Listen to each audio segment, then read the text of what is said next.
July August হত্যাযজ্ঞের মামলায় শেখ হাসিনা ও আসাদুজ্জামান খান কামালের বিরুদ্ধে সাক্ষ্য গ্রহণ শেষ হতে পারে অক্টোবরে, এমনটা জানিয়েছে প্রসিকিউটর মিজানুল ইসলাম।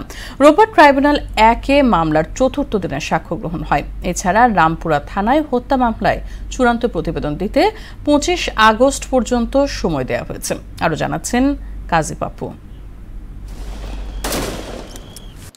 গত বছরের জুলাই আগস্টে মুহুর্মুহু গুলি চলে ছাত্র জনতার উপর, যার মূল অভিযুক্ত তৎকালীন প্রধানমন্ত্রী শেখ হাসিনা। তিনি সহ ওই ঘটনার দায়ের করা মামলার আসামি সে সময়ের স্বরাষ্ট্রমন্ত্রী আসাদুজ্জামান খান কামাল ও আইজিপি চৌধুরী আব্দুল্লাহ আল মামুন।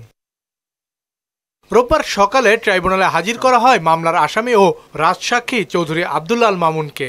অনুষ্ঠিত হয় চতুর্থ দিনের সাক্ষ্য গ্রহণ। এদিন সাক্ষ্য দেন সবজি বিক্রেতা আব্দুস সামাদ মিয়া, ব্যবসায়ী মিজান ও খুলনার হাজী মহসিন কলেজের ছাত্র নাইম শিকদার সহ আরও একজন।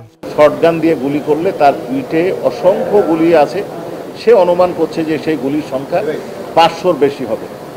ওই সময় সে চিকিৎসা পায় নাই, তাকে অজ্ঞান না করেই অপারেশন থিয়েটারে না গিয়েই তার পিছন থেকে হাত দিয়ে এটা বের করা হয়েছিল এবং অন্যান্য কারণে তার চিকিৎসা ব্যাহত হয়েছে। সাবেক প্রধানমন্ত্রী শেখ হাসিনা, সাবেক স্বরাষ্ট্রমন্ত্রী আসাদুজ্জামান খান কামাল, পুলিশের আইজিপি চৌধুরী আব্দুল্লাহ আল মামুন, সাবেক সেতুমন্ত্রী ওবায়দুল কাদের, তারপরে তালুকদার আব্দুল খালেক, পুলিশ কমিশনার খুলনা, অর্থাৎ যারা এই ঘটনার জন্য দায়ী সকলের বিচার দাবি করেছে। প্রসিকিউশন জানিয়েছে মামলায় শেখ হাসিনার বিরুদ্ধে সাক্ষ্য গ্রহণ শেষ হতে সময় লাগতে পারে 2 মাস। আমরা আশা করছি ম্যাটেরিয়াল উইটনেস যেটা আগামী মাসের মধ্যে আমরা এই মামলায় শেষ করতে পারবো আশা করছি। সাক্ষ্য গ্রহণ ম্যাটেরিয়াল উইটনেস আয়ো ছাড়া অথবা খুব বেশি হয়তো পরের মাসের ফার্স্ট উইকে যেতেও পারে। এদিকে রামপুরায় ভবনের কার্নিশে ঝুলে থাকা এক ব্যক্তিকে গুলি ও 2 জনকে হত্যার মামলায় 25 আগস্টের মধ্যে চূড়ান্ত প্রতিবেদন দিতে প্রসিকিউশনকে নির্দেশ দিয়েছে ট্রাইব্যুনাল। এছাড়া আশুলিয়ার কোনাবাড়ি, যাত্রাবাড়ি ও মোহাম্মদপুর থানার মামলায় 2 মাসের মধ্যে তদন্ত প্রতিবেদন জমা দেওয়ার নির্দেশ দেওয়া হয়েছে।